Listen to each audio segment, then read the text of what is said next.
Warning. Geesebumps is a comedy podcast based on the works of R.L. Stine. Any similarity to an actual literature podcast is coincidental and unintentional. He's no dummy. Lindy names the ventriloquist dummy she finds Slappy. Slappy's kind of ugly, but he's a lot of fun. Lindy's having a great time learning to make Slappy move and talk. But Chris is jealous of all the attention her sister is getting. It's no fair. Why does Lindy always have all the luck? Chris decides to get a dummy of her own. She'll show Lindy. Then weird things begin to happen. Nasty things. Evil things. No way a dummy can be causing all the trouble. Or is there? This description is a lie, and this book is a lie. This whole thing is a lie. Everything about this, lies.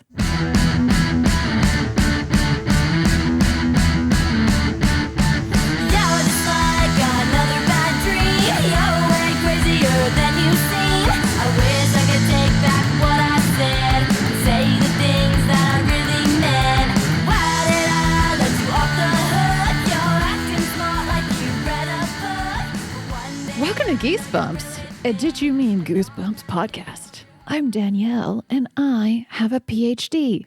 I am JoJo, and I, according to the American Community College Registry, hold a PhD. I'm Jeff, and I am an NPC. So at this point in the podcast, which thanks for sticking with us, you would hear me, Jeff Brown, co-host of our Geesebumps podcast, doing some hilarious bit, giving a little bit of bait to my two friends over here behind the mics and letting them run with it. But today, in honor of the giving season, I'm going to hand that responsibility over to the love of my life. The light of your life? The light of my life. The butter on my popcorn. Aw. Ew. Hey. Danielle McManus to kick off the comedy. Yes, I appreciate the pressure that you're building so that I could fail spectacularly. Hey Danielle, it's time. It's the most important joke of the week. Let's hear it. It's the hook to keep people on this episode. Put on your goddamn seatbelt because I'm about to ram us right into a fucking wall. Okay, so here's the thing. I genuinely think that the word ventriloquist is very sensual. Yeah, it's got all those nice consonants. It's got like a vagina sound. It's got a good penis mouthfeel to it. It's got a good pee and mouthfeel. It's got a good genital mouthfeel. Yeah, it gives you a good genital embrace. But here's the thing, though. I think that's really interesting that the word ventriloquist conjures up all these images of attractiveness when ventriloquists themselves, I would argue, are radioactive. It's time. Do we decide clown or ventriloquist? Which one is worse? Oh, well, clown, because clown's not sexy. Whoa. Now hold on. It's not. Now hold on. I'm sure I could type in ventriloquist into RedTube and something will come back. I could type in ventriloquist into Bing and I'm sure I'm gonna get something or another. But if I type in ventriloquist into Bing, I'm going to get put on an FBI watch list for possibly being a serial killer. Yes, you will. And when you find the ventriloquist porn, it will 1,000% be a guy with his ween sticking out of a ventriloquist dummy. No, or he makes the vagina talk. We're getting pretty blue on this opening part. We're getting pretty darn blue on this one. Are we sure we want to come in so hot with our literature podcast with all this pee-pee vagina talk? Genitals are not inappropriate, okay?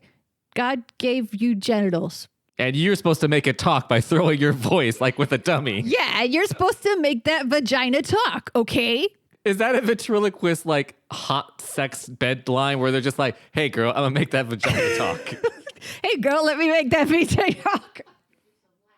So we should probably say what book we read. Yeah, I think it's about time.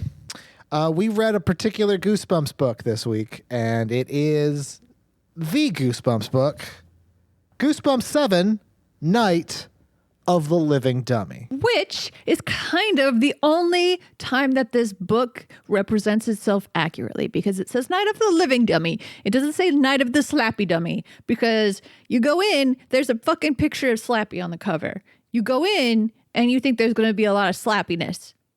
I'm just going to tell you, spoiler alert, there is not. Yeah, we're gonna do our synopses right now of this book, which I will say, and I compared it to this work of art in the video game world. This is the Metal Gear Solid 2 Sons of Liberty of Goosebumps books. Would you care to elaborate? No. Okay. Very well. Then it looks as if the grim work of doing the 1 minute synopsis falls to both me and Danielle. Let's put a minute on the clock. And... Pew. Oh, man. Do I actually remember this book in any way? I just read it today. Shit. Okay. Boo. Okay. This book stars Lindy and Chris. They're twins. They compete with each other, and they decide to go one day exploring at a house next door. And when they're exploring the house, they find a ventriloquist dummy in a dumpster. Lindy takes the ventriloquist dummy and likes it a lot, and Chris is jealous. So Chris's dad gets her a ventriloquist dummy. And now they just both have dummies, and everyone likes the dummies. And Lindy is very good at ventriloquism, and Chris is not. And Chris is jealous. But then the dummies start doing weird shit together, and they start doing weird shit in general, making it seem like they're alive. And then Lindy eventually gets to go to a birthday party where gets to perform with her dummy, and it goes good. And then she gets to be on TV. Meanwhile, Chris gets invited to like MC something, which I actually got very confused by. I thought Lindy was invited to do that, but whatever. So it turns out that the dummy that she has, that Chris has, is it's weird and it's alive, and she accidentally reads some evil words that make it come to life, and it tries to take over the family, and eventually they fight with it at the construction yard, and they get crushed by a steamroller, and then it turns out that Slappy was also alive. The end. Good. Amen. Good job. Thank you. Can I just, before we go on any further, takes place over multiple nights. This takes place over 3 weeks plus. So this title is bullshit. Yeah, there's not just one night. Danielle, you now have the unenviable task of having to follow my amazing 1 minute. Well, hot dog. I'm just, Joe, I'm just going to try to honor your achievement the best I can. And go. All right. So yeah, twins, Lindy and Chris. And they find a fucking dummy in a dumpster. And they're like, you know what would be great is if we fucking took this dummy out of the dumpster and then took it home, which is what they do. And they name it Slappy. And Lindy begins working on her ventriloquist act. Chris, wildly jealous, nags the parents until they get her a pawn shop dummy of her own named Mr. Wood. And Mr. Wood, it turns out, so he's my bunny ears. 20 seconds. Okay. Mr. Wood. And he turns out to be evil, and then he gets steamrolled, and then the scariest part is thinking about what the steamroller driver would have thought if he actually hit a kid, which is what he thinks. Anyway, doesn't matter. And then at the end, Slappy becomes alive. He's alive. Okay. There you go. All right. Hey, Jeff. There you go. You know what? Why even do a 2 minute? Yeah, I Why even covered do it? Why even do it? I gotcha. Why even waste your time? Yeah. That's true. Guys, bye. It's been great. Yeah, I think we're done here. I'm going to go. No, I've got some shit to say. Ready, Jeff? I'm ready. And go. All right. Night of the Living Dummy is a fucking lie. The book stars Chris and Lindy. They are twins. One of them has long hair. One of them has short hair. That's the only real thing they try and give you to differentiate the two of them, despite the fact that they are entirely different in every single other way, personality-wise. They don't act like any twin that I've ever met. They live with their parents, mom and dad, and then they find next door where the house is being built that there is a dummy in a dumpster. Lindy takes it and starts working with it, names it Slappy. Chris, being a twin, is jealous because twins either get their get doubles of everything, and she wants to also have a dummy too, just because Lindy has one. Lindy starts working with the dummy, and it comes off as actually good ventriloquism, but who knows because it's a book. Chris gets a dummy. Her dad goes and buys her one. Its name is Mr. Wood. It's a little bit more modern. It has red hair, and she starts working with it as well, just to spite just to spite Lindy. They both become good enough to be, one, invited on a TV show and birthday parties to perform, and two, to go and perform in front of like 100 parents at a school concert. The dummies seem to be acting weirdly, especially when Lindy is holding it. It seems to be angry and yells curses and says mean things. They bring the Millers, who are the old couple next door, over to watch the girls do a show. Lindy does great. And then for some reason, Chris goes buck wild, probably because the previous night she said some magic words that were tucked inside of a piece of paper in Mr. Wood's coat pocket or in his shirt pocket, said them out loud like the Necronomicon, and apparently he came alive. And after that, she goes to the next day to the school concert where Mr. Wood calls the main teacher a lot of mean fat names and makes fun of her weight and spews about 80 gallons of green stinking syrup all over everybody. It's like goop from The Exorcist. They fight with the dummy, Mr. Wood. They smash him next door with a steamroller when it runs him over. There's a green cloud of stuff that floats in the air. Assumedly, that is the essence of Mr. Wood. They get back up to the room where Slappy says, "Hey, is that other guy gone?" The end. Yeah. Yeah. So this book, and the reason we say it's a lie, and we mentioned it a little bit in our things, but The reason we say it's a lie is everything about it is untrue. yeah, it is literally. So I have never read Night of the Living Dummy until Yeah. Jeff and I were coming in fresh. I was coming in fresh, and all I was expecting, I didn't know anything about the main characters. All you had was the cultural knowledge. All I had was the cultural knowledge that this was going to have some fucking Slappy This in was it. going to be Slappy Town. This was going to be Slappy Town. Slappy origin story. Yeah, I was finally going to get the lore of Slappy. Finally going to discover what this Mr. Slappy was all about. And not only is Slappy not the antagonist in this book, or even a character until literally the last page when he says something, which makes no sense, there's a whole other dummy. Yes, there's a whole entire evil dummy named Mr. Wood. Mr. Wood really deserved top billing. As I said to Danielle earlier today, we've got a Thomas Edison, Nikolai Tesla situation going on here. Yes, with Mr. Wood being the Tesla, actually putting in the work. Yeah. And Slappy being the Edison, just taking the credit. Taking all the credit and getting all the acclaim. Taking the credit, inventing the light bulb, and taking the credit. He did not invent the light bulb. but Inventing the telephone and taking the credit. That's also a different guy, that was Alexander Graham Bell. Inventing optics and taking the credit. Inventing laser beams and taking all the credit. Inventing doors for buses and taking the credit. inventing Jesus and taking the credit. Praise him. Here's the thing. I various points I had to double check that I was reading the right book. Yeah. I was so taken aback by the fact that I was like, where the fuck is Slappy? Where the fuck is Slappy at? You know where Slappy's at? Up in the bedroom doing jack shit. Like, he shows up relatively early. Yeah, Slappy comes in like chapter 2. Chapter 2 comes in hot. And then you got Mr. Wood coming in, and you think that the book is going to play with these ideas of like, which dummy is it? You know? Nope. We're venturing dangerously close into being a real podcast about books. I know. Sorry. Hold on. Let me fix that. Jizz. Sorry, Jesus. Should we do the RL part? Do you want to lead into RL? Do you want me to lead into RL? You could lead into RL. We got to get Danielle out of the show, though. Aw. What did I do? That's going to be okay. Wait, I have an idea, Danielle. I have some magic words that I'd like to say to you. Oh, boy. This is something we learned from Night of the Living Dummy, that magic words do things.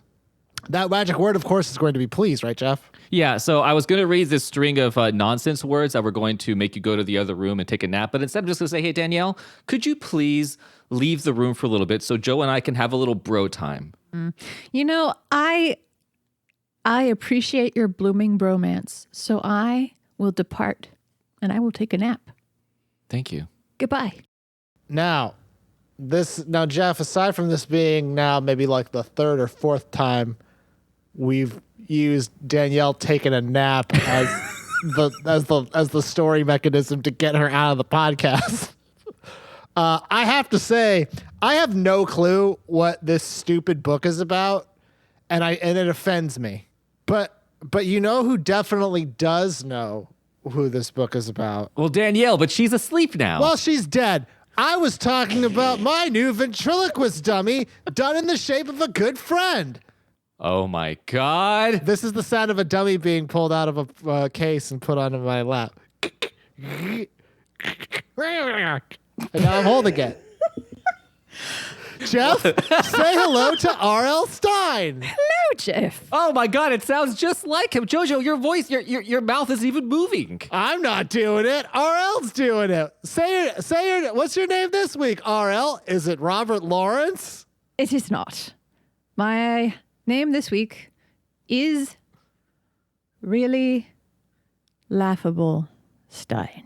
It's a good ventriloquist dummy name. Yeah, it's really hilarious. Because we have ventriloquist dummies and we have a lot of ventriloquist dummy jokes. Oh, yeah. And let me say, and also RL ventriloquist dummy. There has to be a way that I can differentiate the ventriloquist dummy of RL from actual RL. So, Go ahead. Ask me anything. What's something that only R.L. Stine would know? okay. So I want to make sure that the spirit of R.L. Stine is actually inside this dummy and it's not just Jojo doing a great goof. Yeah. Okay, R.L. Stine. If you're the real R.L. Stine, Yes, if I am really laughable. if you're really laughable Stine, tell me, what is this book about? I'm so glad you asked. Okay, here's what we've got. Here's what he's got a little dummy notepad he's bringing out of his little dummy my pocket. little dummy notepad and my little dummy pencil. Oh, very it's tiny cute. golf Oh, he's got pencil. like a little Yes. moleskin. Okay, here's what we have. Ladies and gents. What is this accent? I don't know. Joe, it's your fault. Yeah, Joe, it's your voice. What are you complaining about the accent? You're right. I'm just exploring the space. Sorry. Okay. So this book examines the master-slave relationship in terms of the dummy trying to rise up, you see. So what we have as we begin, what we start with, we have two dummies who are forced to sit on laps and say stupid jokes without their consent. And so these puppet masters. Lindy and Chris. So you're saying that this story is really about this cycle of oppression of what Chris and Lindy have determined are second class people, these dummies who exist to be bought, sold, and used for entertainment. Precisely. And then you have this brave dummy who is willing to risk it all Mr. Wood. to rise up. And you know what? Mm-hmm. You know what happens? What happened? What happens? Well, I know what happened, but you tell me. He gets steamrolled. You see, he's metaphorically crushed by social hierarchy. He has attempted to rise up, but he is ultimately crushed. And this thing that crushed him was building a brand new home. Capitalism. That makes you think. Hey, it makes you think, huh? It really makes this whole thing is making me think, and I don't like it. It makes me think. No, how dare you make me think? How dare you make me think, stupid dummy? Hey, Jojo, can you do that thing where you drink water, but then the dummy's still talking? Absolutely. Hang on. I will absolutely drink some water. Okay, Joe, here's a cup of water, Joe. Okay. Oh, God, look at him. Look at him with his mouth. And you keep making the dummy talk. It's very strange. His glass of water. It's so probably- good. Hey, this is one of those wonderful things. And I know this sounds like it's just a big goof because it's an audio medium that we record and edit after the fact. But man, everyone listening should be very impressed by both me and my ventriloquist skills. Most people don't know, because this is an audio medium, all of us are ventriloquists, and none of our mouths actually move when we do this episode. That's true. In fact, and here's what I want all of you to understand. For the remainder of this show, I'm actually going to be doing all of the voices for all of the characters in Geesebumps. So watch. Hey, Jeff, watch this. Danielle, come back in. What? See? She's not even in here. And She's not even in here. Hey, Danielle, watch this. Hey, Jeff, say something. Hey, Danielle, is it cool? See? He's not even here. They're not. No one's here. It's me alone. I'm by myself. This is turned into a full-blown beautiful mind moment for JoJo. R.L. Stine, dummy R.L. Stine. Hello. Thank you so much. You are so welcome. I'm sorry that your spirit is somehow trapped inside of this ventriloquist doll. Oh, don't worry. I have plans. Okay. You have powers? Yes. Don't fuck with me. I have powers. Okay. Cool. I have powers. Jojo, can you please put the dummy back in the box, please? Powers. I will, Dummy Jeff. I have powers. That's the sound of me putting the dummy away. Oh, hey, Joe, sorry. I went to the bathroom for the last 5 minutes. What's been going on? So we did read Night of the Living Dummy, and it was a book that we read. And I'm going to go over the first parts of the book. And there's a couple of passages that I want to look at because they baked my noodle so hard. Oh, I can't wait for this. And I want you guys to know that, like, I found this so curious. I had to buy a second copy of this book to make sure it wasn't a typo. What? That's how curious I was about this happenstance. Oh. And earlier I said this is the one thing I want to talk about. So, like, the first section of this book, it's pretty much like if I was going to tell you, hey, I just read a story about a haunted ventriloquist doll, you actually don't need to know very much about that story to know the beats of it. Yeah. You're going to find the doll somewhere. It's going to be mysterious how you find it. And then eventually weird stuff's going to happen. And it's going to be a lot of trying to prove the doll. Did the doll do it or did someone else do it? It's going to be kind of like a whodunit. It's very reminiscent of Revenge of the Lawn Gnomes. It's yeah. Very Revenge of the Yeah. Lawn Gnomes. We've got a lot of lawn gnoming. Well, actually, Revenge of the Lawn Gnomes would be reminiscent of this. There is of this one, but it's that same kind of like, what's causing the mischief? It can't be this thing. It's not alive. When the parents look at it, it doesn't do shit. Yeah, it's classic kid story. Yeah, so in a lot of ways, like it's a classic whodunit mystery with a doll. Now, this is the thing that baked my noodle so much. So Chris and Lindy, they fight a lot. Their mom says go play outside. They go outside to play. They go to the next door house that's being built up, and when they're there, that's where they find Slappy. And What chapter are we at? we're on chapter 2. This is actually the end of chapter 1, start of chapter 2. Sorry. I'm just going to read through it. Over here, Lindy called. I see something. It took Chris a while to locate her sister. Lindy was half hidden behind a large black trash, capital D, dumpster at the far end of the yard. Now, you might wonder, Joe, what point do you have to make here? Oh, I know what you're about to do. Well, allow me to continue on. A little further down. What is it? Chris called, taking a few reluctant steps towards the capital D dumpster. This is on page 10. And actually, just to show you how serious I am about this, this is the start of chapter 2 in the ebook on Kindle.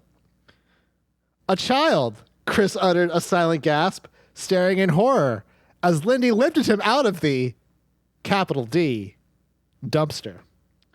Now, I think there's one more instance of this, if I'm not mistaken. I think he's creepy, Chris said, kicking a large pebble across the street. You should put him back in the capital D dumpster. I want you to open your mind's eyes. I already know this. Are they open? I'm smarter than all of you. Now, who is the dumpster? Well, Danielle has an answer to that question because we had the same question. I had the same question when we started reading it. Danielle, would you like to... Danielle, please elaborate on who is the capital D dumpster. It may surprise you to know that dumpster is actually a brand name the way that Kleenex is. And it's capital D dumpster because it's a brand. That might surprise a lot of people. That surprises almost everybody. I knew it, so I don't know what's wrong with the rest of you. What's the like standard non-brand name version of a dumpster? Trash bin. Just big trash bin? Just big trash can? big trash can? big trash mouth. Are you telling me that R.L. Stine, through no fault of my own, decided to throw in with big trash can? He's in with big trash can. But what? Like, so why? Okay, hang on. It's easier to say dumpster than it is to say big boy trash bin. So let me just tell you guys, I understand what you're saying. It's very important what you're saying. Dumpster is actually a brand name. Dumpster is a brand name of large trash bin. I get that. Here's where I am though, emotionally, physically, mentally. I have typed in the word dumpster. Okay. Capital D dumpster. All right. It sent me to Wikipedia. The first sentence, a lowercase d dumpster. Uh-oh. Yeah, uh-oh. Well, you know what's wrong with Wikipedia. Okay. Well now, Danielle, we have competing versions of reality. Yeah, we did. I'm sorry, Danielle. Are you calling Wikipedia fake news right now? No. I'm saying that it's just crowdsourced. And you yourself, Joe, said that no one else in the world, except for moi, knew that dumpster was a brand. So it's not surprising to me that the entry on Wikipedia would be incorrect. Now, let's go. Hold on. I'm going to type in dumpster brand dumpster. Is there a copyright symbol after the dumpster?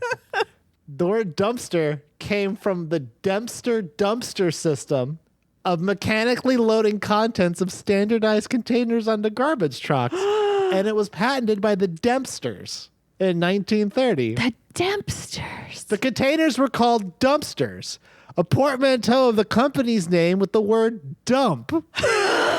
The Dempsters named their trash. The Dempsters invented the dumpsters.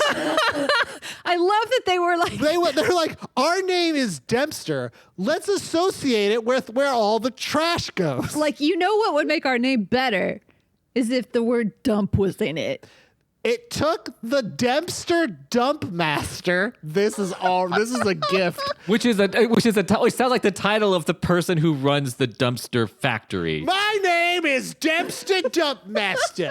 Welcome to my trash land. It took me 15 years of apprenticeship to earn the title of Dump Master. I'm part of the Dump Master Association. We get together and talk about the best way to get rid of garbage, hey? You've heard of the stonemasons? They're garbage. Dump Master, that's where it's at. Everything ends up in the dump. And guess who's the master of everything?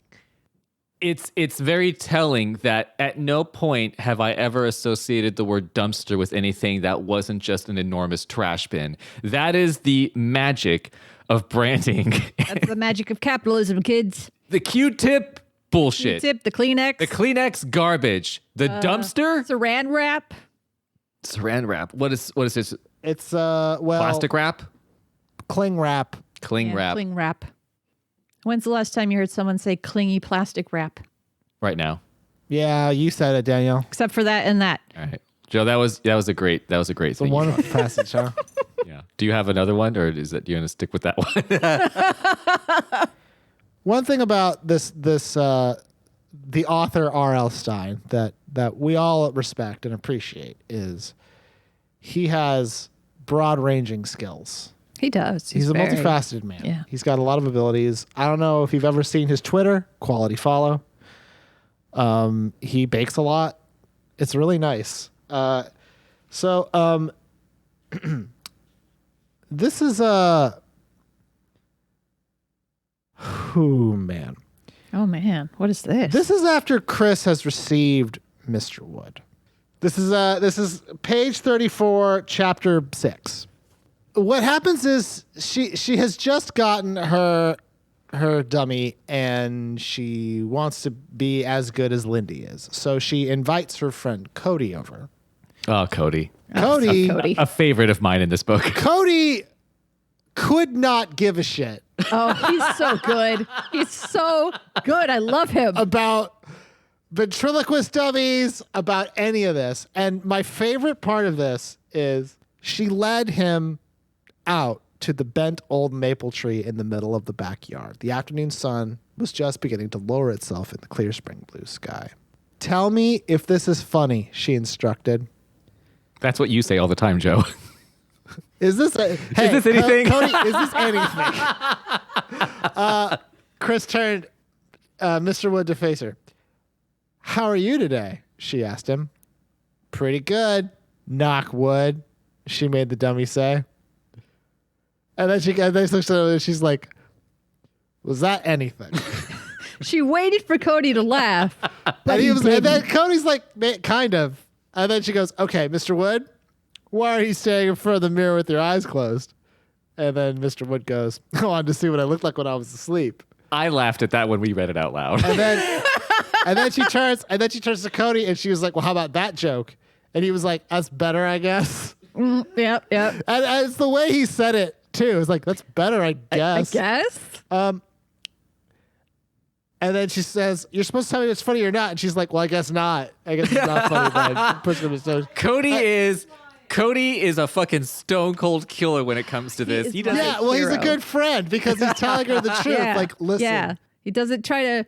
He's not one of the people who like goes to your open mic and is like, no, dude, that was super good. Everyone was really excited. It was great. Yeah, you're going to be on television. No one was laughing because they were thinking so hard. Yeah, jokes were too smart, man. Yeah, but then the best part after that is when Cody goes, yeah, I guess. I got to leave. And then just... It just takes off. It's like, you know what? This is bullshit. Goodbye. He is the equivalent of like when you invite your friend to watch your improv show. Yeah, pretty much. Or your stand-up show.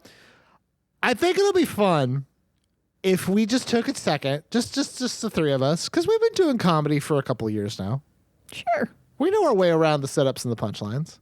Let's all give our best ventriloquist, like a joke a dummy would say. Oh, fuck me. Yeah, like let us be to Chris. Was it Chris? Chris Let and us be Mr. to Wood. Chris the jokes that she needed to impress Cody. Ah, okay. Okay? Now, Jeff, I'm going to put you on the spot first. Now, in the style of Chris, give us a joke. Hey, Mr. Wood, I heard that you went to the doctor recently. Is that true? Ah, yes, that's right, Chris. Oh, what'd you go to the doctor for? Ah, I had to get my downstairs checked out. I'm like, oh, is it? Oh dear. Is it crabs, Mr. Wood? No, termites. But Nailed it. That's a good one. and it's for adults and kids. It's a very adult joke. That's a pretty blue joke for a 10-year-old birthday party, but okay, I'm loving it. Okay. Danielle, it's your turn. Let's hear it. Let's give us a good Mr. Wood. Okay. All right. So what I have for you is something more of a poetic joke. It is slightly poem and slightly joke. Okay. Jeff, this is that edgy British humor where they clap instead of laugh. I think this might be a meta joke a bit as well. This is also meta. Yes. Two twins, both alike in dignity, walk into a bar. Knock, knock. Who's there? Bitch, it's not Slappy. Boom! Gotcha! Nailed it! Because there's no Slappy in the book. Danielle, that was so fucking wild. I actually thought you forgot what we were doing. Like, whoa, bro. Hey. That was so fun. Like, no, Jeff, did you like me completely disassociate the moment that she started talking? No, Danielle workshopped this on me earlier today. He's heard it before. I gave her some notes and she didn't use them. I forgot what the notes were. That was so fucking wild. I actually thought, I think Danielle got confused and thought we were doing a poetry slam. It's hard when you're smarter than everyone in the room. All right, well, Joe, what's yours? Give us your Slappy what the joke. fuck you got, asshole? Okay. So here's the thing, right? Like, my version of Mr. Wood is very much an improv comedian. I need a person, and I need a job and a place. Yeah, I need a location. Give me a location. Disneyland. Okay, and now I need an occupation. Person who does the boat ride at Disneyland. Okay. Hey, this is Mr. Wood saying it. Hey, welcome to the Jungle Cruise. Here at Disneyland. I'm a talking dummy. Ooh. Is that anything? Is that? I can't believe that you ragged on Danielle. You son of a bitch. I will say I did laugh at some of the stupid jokes that the dummy said in this book. And we're going to talk about those. Trust me, we're going. We're going in. My favorite one, though, is when he went full Andrew Dice Clay. But we'll get That's what I said to Yes, Danielle. that's where we're going, baby. When Danielle and I were talking, I was just like, this dummy's Andrew Dice Clay. He's ripping into everybody. He's like, hey, you're fucking ugly. I'm Andrew Dice Clay, the dummy. Hey. I don't know if that's what he does. I don't know what it That's about what he does. But that takes care of my 2 sections in the start of Good job. I hope you all enjoyed it. So, Danielle, I believe you have the middle part, correct? Correct. Okay, I'm going to direct us to chapter 16. Okay. Right on the cusp. Right on the cusp, yes. Do either of you have an Andrew Dice Clay impression? Yeah, of course. Okay. It sounds like this over here. Yeah, he's extreme New Yorker affectation. Okay, so Joe, if you will tell the joke portion of this passage. I would love to. On what page, Danielle? For me, it's page 53. For you, fuck if I know. It's 16 towards the end. Chris took her place on the chair and sat Mr. Wood up in her lap. This is Mr. Wood, she told the Millers. We're going to be the hosts of the spring concert at school tomorrow night. So I'll give you a preview of what we're going to say. That's a nice-looking dummy, Mrs. Miller said quietly. Hey, you're a nice-looking dummy, too. Oh! Mr. Wood declared in a harsh, raspy growl of a voice.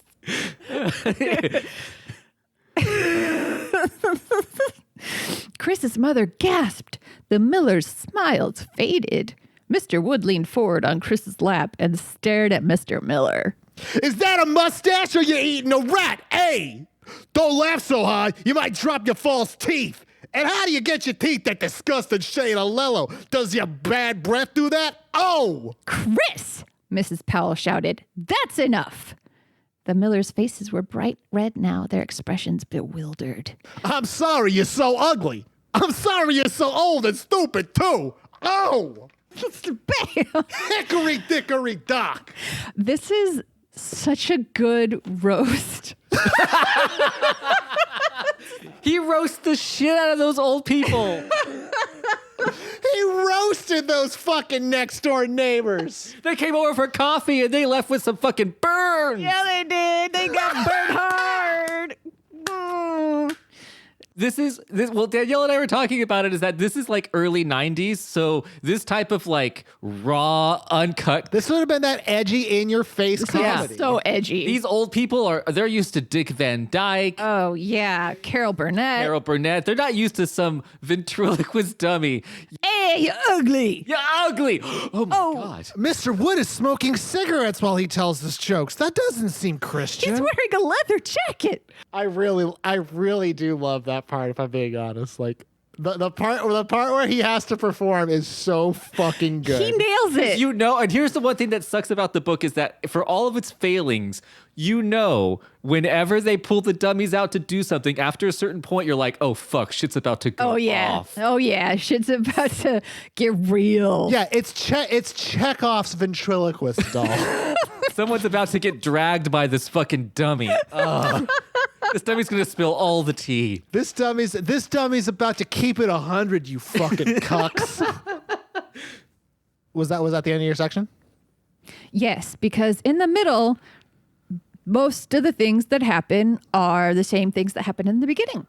Yeah, it's weird how R.L. Stine books work like that. He really needs to work on his middle. Yeah. I don't want to say he's got a weak core, but he's got kind of a weak core. Core. He's got to do some planking. A middle of the book problem, we call it. So I have the end part, but I am going to take a couple steps back, just sort of near the end of the middle part to get into One Piece. So most of the book, not even most of the book, some of the book, you are left with the idea. You are left with this this question as to what's happening with the dummies, because there are 2 dummies and the kids, Lindy and Chris, keep waking up and finding them either in weird positions or placements. Chapter 14, Chris and Lindy are asleep in their bedroom. They had just had a very bad night. They went downstairs, Chris did, and found, after hearing a noise in the kitchen, Mr. Wood drenched in foodstuffs. The entire refrigerator opened up and emptied out onto the floor. they go downstairs, and it's like this huge thing. You're in the book. You're finally like, oh my God, this dummy is alive. Yeah, and I'm gonna take us briefly to the scene in the kitchen. So this is chapter 12. This is right at the beginning. The scene was coming into focus now. It was all so weird, so wrong.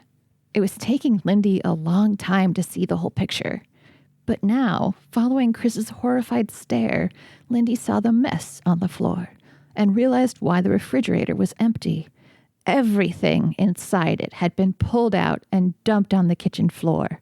An orange juice bottle lay on its side in a puddle of orange juice. Eggs were scattered everywhere. Fruits and vegetables were strewn over the floor.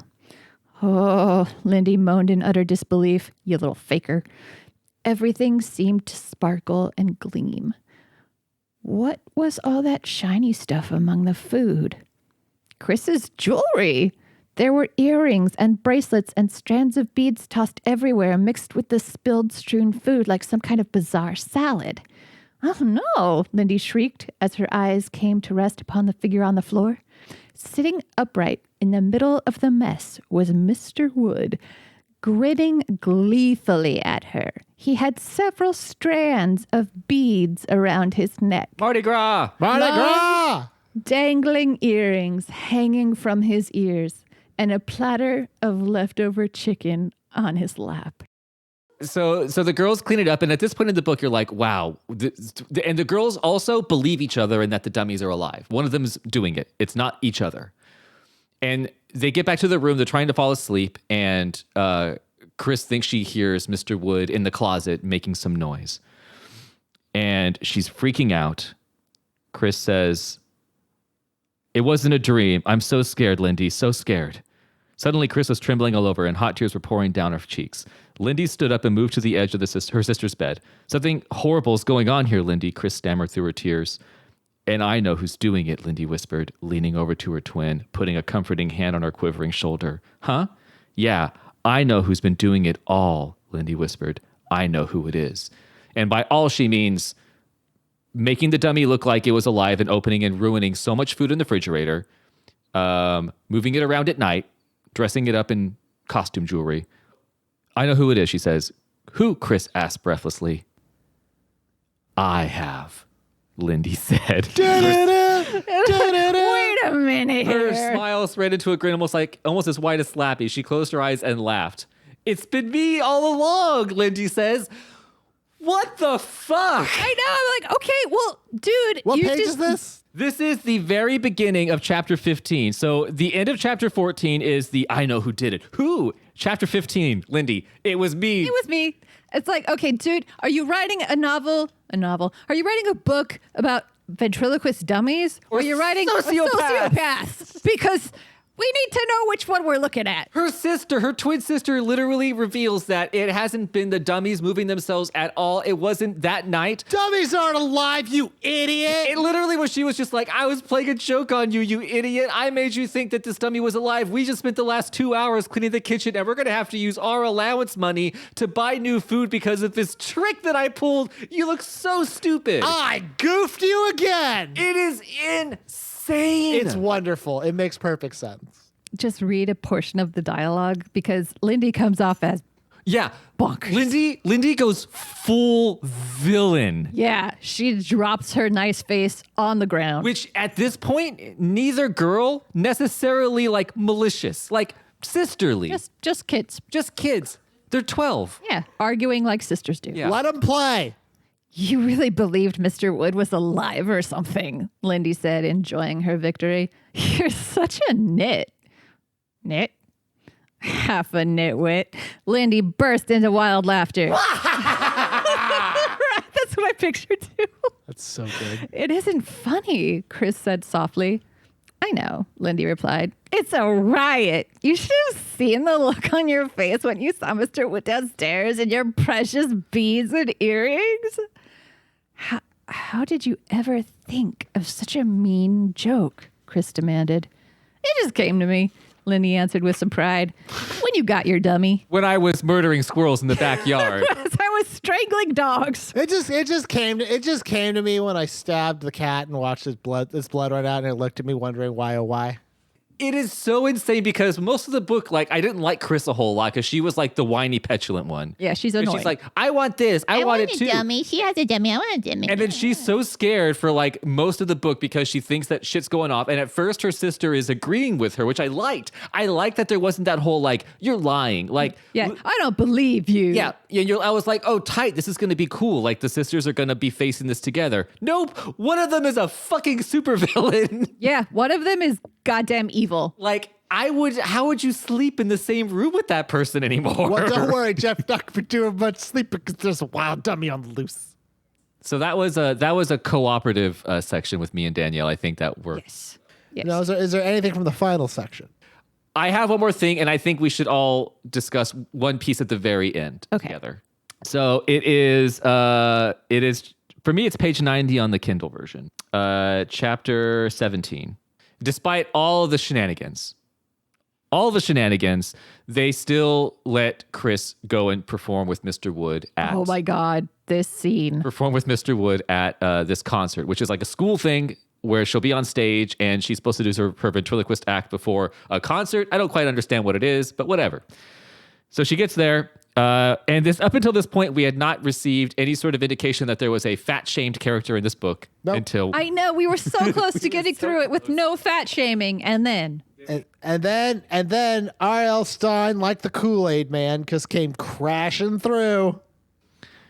Mrs. Berman is her teacher, who R.L. describes as a sweaty. She was a heavyset woman with several chins, red lipstick, mouth, etc. Chris is about to get started on her act. She's got Mr. Wood up there with her. This is the night after the Millers incident.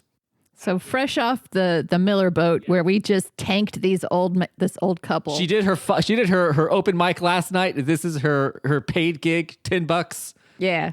So she's getting on stage. She's getting all set up. Mrs. Berman says, "Are you having trouble?" She calls from the stage, and she's hurrying over to help her with her microphone. But before the music teacher got halfway across the stage, Mr. Wood leaned into the microphone. What time does the blimp go up? He rasped nastily, staring at Mrs.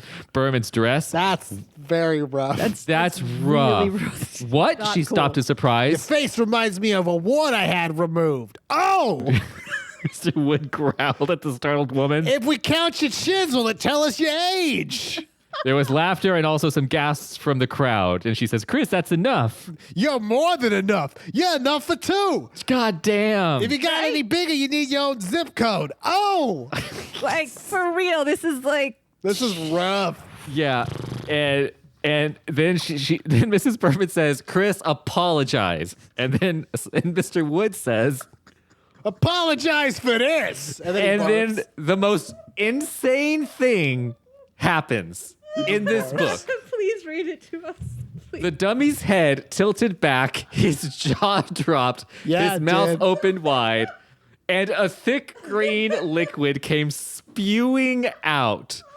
Yuck, someone screamed. It looked like pea soup. It spurted up out of Mr. Wood's open mouth like water rushing from a fire hose. This is a fucking ventriloquist dummy. Wild. This is absolutely bonkers. Voices screamed and cried. Yeah, they did. The crowd crowd is being showered with this like they're at a Gallagher show. Hey, the first 2 rows, you will get wet. You will get wet.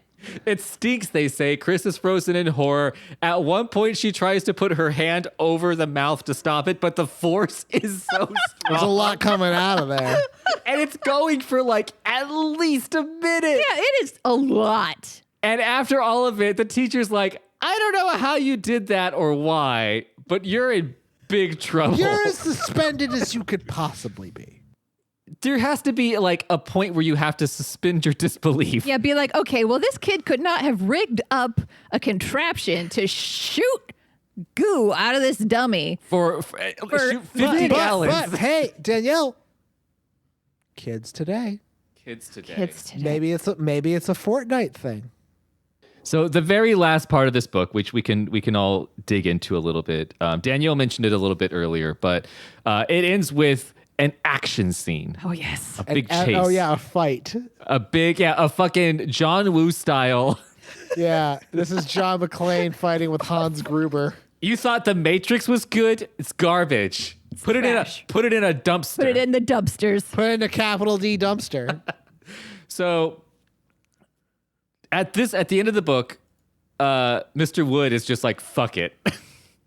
Yeah, I'm done. I'm out. Fuck this. just tries to, like, I guess, leave. I don't know. The dummy continually says that Lindy and Chris are his slaves and that he has power. I have powers. And he can't be killed. It comes off a lot like Chucky. Which It I does. think And it also the red has. hair Yeah, also. the red hair. So Chris and Lindy are now fighting with the dummy. And, like, literally fighting. Like, they're getting fucking Yeah, they're punched. actually physically, he's getting slapped, they're getting punched. He should be Slappy. They're battling it out. They're doing wrestling moves. They're pinning him. They can't kill him.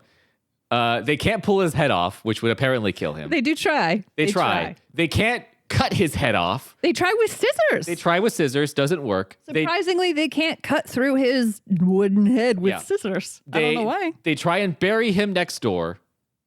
And then he comes back the next morning. Barky, the family dog, fantastic name, by the way, Really original. is almost murdered by Mr. Wood. In a scene that's the most distressing of any of the Goosebumps. In one of the I've most read so distressing far. scenes pinned to paper by any author in history and time. It is Just, horrific. Danielle, please read us a small segment of that. Okay, once I find it. Where is it? It is probably chapter 23, the end of chapter 23. Okay, end of chapter 23. So Mr. Wood, this entire time, Mr. Wood keeps threatening them like, I'm going to fuck your world. Yeah. He says, I'm going to kill and hurt you. I have powers. You're going to be my slaves. And you're like, whatevs. And Yeah. then And then they're in the kitchen and they're arguing with the dummy. And then who comes in? Sweet, stupid fucking Barky. oh, sweet Barky. Sweet dumbass. And here's what happens. Barky let out a high-pitched whelp, a bleat of pain that made Chris shudder. Let go of Barky, Chris screamed. Mr. Wood has grabbed Barky around the throat now. He is holding him with his little wooden hands around the throat. yep. The dummy giggled. Barky uttered a hoarse gasp. Chris couldn't stand it any longer. Was that a horse? Who let Yeah. a horse in? Yeah. She and Lindy leapt at the dummy from two sides. Lindy tackled his legs. Chris grabbed Barky and tugged. Lindy dragged the dummy to the floor, but his wooden hands held a tight grip on the dog's throat. Barky's howls became a muffled whimper as he struggled to breathe. Let go! Let go! Chris shrieked. I warned you! The dummy snarled as Lindy held tight to his kicking legs. The dog must die now. Look, look, you guys, we've got to be mature enough to understand that if R.L. Stine puts a dog in the story, the entire purpose of the dog is to be murdered. I know. But here's the thing. Like, there was something so visceral about this scene. Like, I'm just going to finish. There's a couple more sentences. Gross. No. Chris let go of the gasping dog. Wait. Yes. Turns out Chris was strangling it this whole time. God damn it. No. Chris let go of the gasping dog. She slid her hands down to the dummy's wrists. Then, with a fierce tug, she pulled the wooden hands apart. Barky dropped to the floor, wheezing. He scampered to the corner, his paws sliding frantically over the smooth floor. It's All he wanted was a bacon strip, and he got just- choked. Brandt's dog snack from Purina, and he did get choked. That was. He's got to eat his kibbles in order to get his snack treats, Jeff. You can't just eat candy all the time. We watched a dog almost get strangled to death. This book is full of moments like that where I'm like, there's a reason they never did a live action Yeah, version of there's this some book. real moments It's in pretty here. fucked up. And I read that too. There is no live action episode of this book. They have of the sequels, Yep. but not of this one. No. Possibly because Slappy does jack shit in it.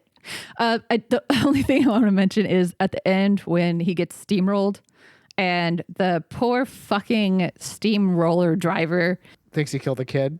yeah, and thinks he just ran over a child and is freaking the fuck out. And I don't know if any of you have had that moment where you're afraid that you are going to hit something or that you did hit something, and the enormous dread and desperation that comes over you when that happens. Think how good he must have felt when he realized he just ran over a ventriloquist dummy, though. That must have been sad as Because he hated ventriloquist He hated those Deep down dummies. he He was hated them. so like, finally, I get one. And though we don't have a Can We Talk About section, can we just say that it's pretty wild that when they ran over this dummy, it exploded into a mushroom cloud? of green and egg rotten smelling goop. And no one finds this remarkable. It was Pazuzu. Which then you assume is going to. I thought like Slappy's just Mr. Wood in a new body.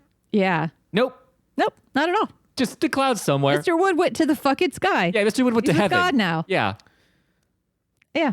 So everything you thought about Slappy is wrong. Yeah, Yeah. this whole book was a huge disappointment.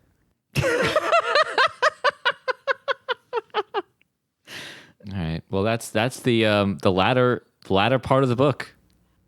Now, friends, we have gone pretty far into Goosebumps Town.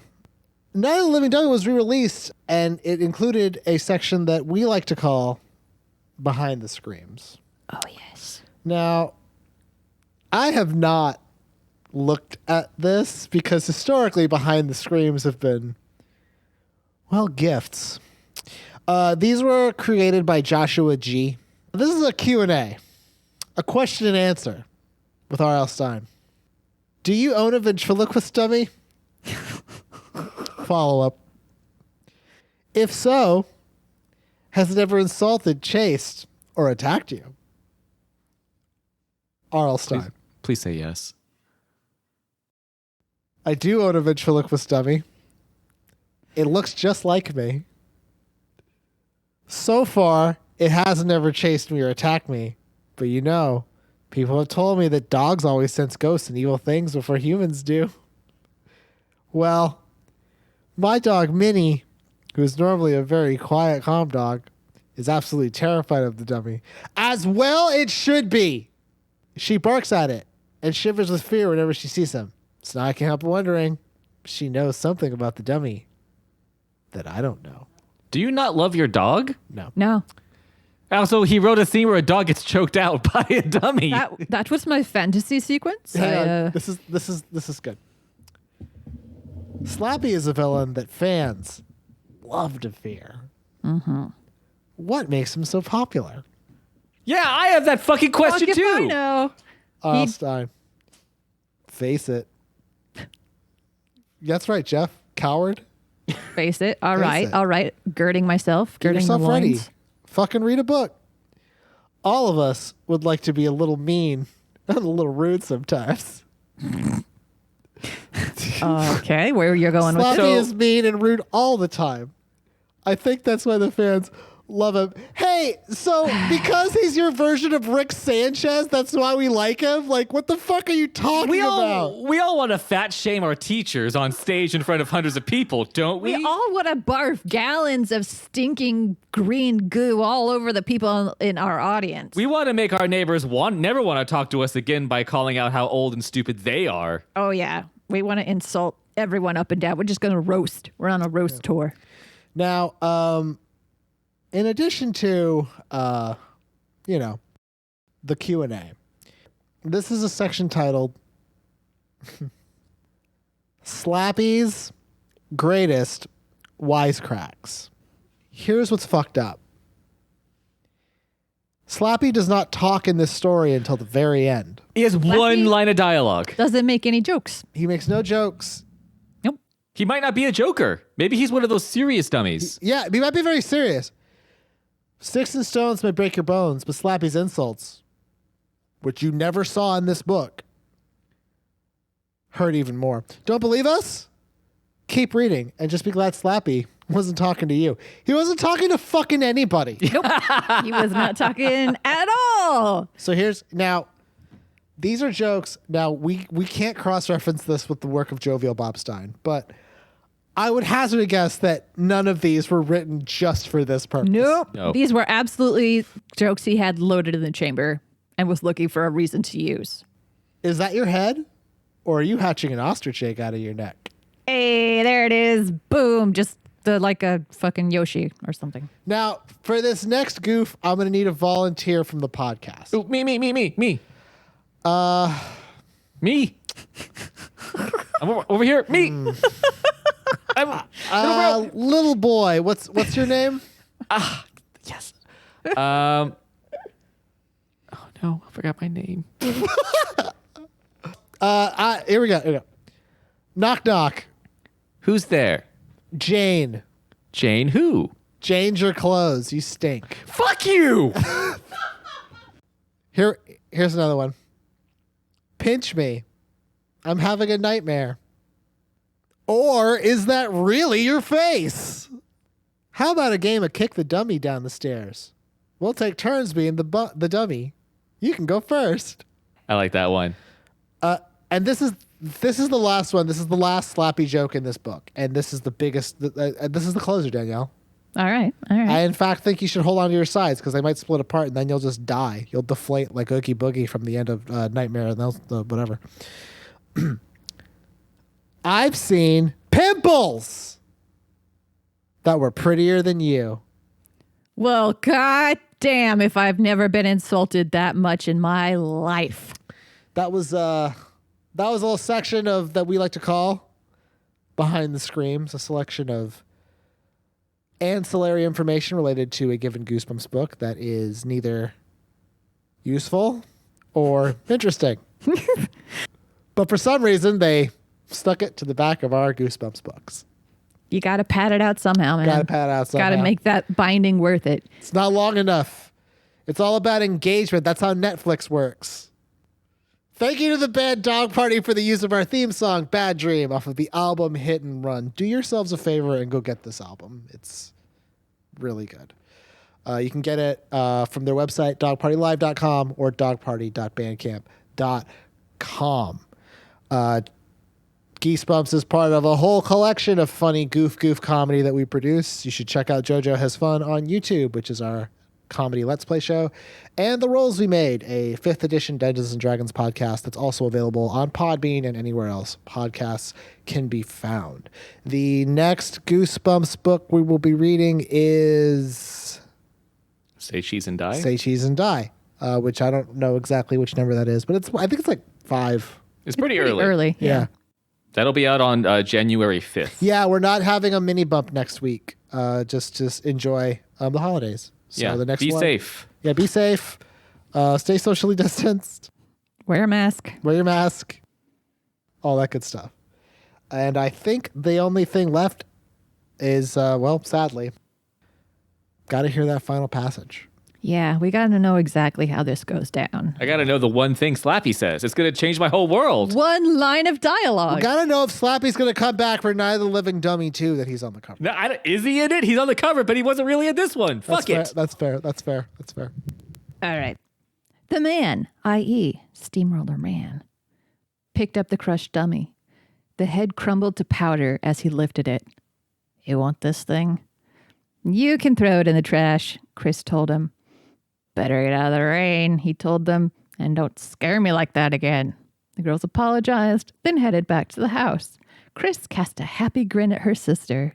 Lindy grinned back. I may grin forever, Chris thought. I'm so happy, so relieved. They wiped their wet sneakers on the mat, then held the kitchen door open for Barky. Wow, what a morning, Lindy declared. They followed the dog into the kitchen, and outside, a flash of bright lightning was followed by a roar of thunder. I'm drenched, Chris said. I'm going up to get changed. Me too. Lindy followed her up the stairs. They entered their bedroom to find the window wide open, the curtains slapping wildly, rain pouring in. Oh no. Chris hurried over across the room to shut the window. As she leaned over the chair to grab the window frame, Slappy reached up and grabbed her arm. Hey, slave, is that the other guy gone? The dummy asked in a throaty growl. I thought he'd never leave. But Did you know that Slappy was a character in this book? Because the book didn't. I'm JoJo. I have a PhD. Danielle. I have a pH squee. I'm Jeff, and I have powers. Don't mess with me. I have powers. I have powers! This has been Geesebumps, a Did You Mean Goosebumps podcast. And until next time, stay out of the basement. Just like somebody I used to know.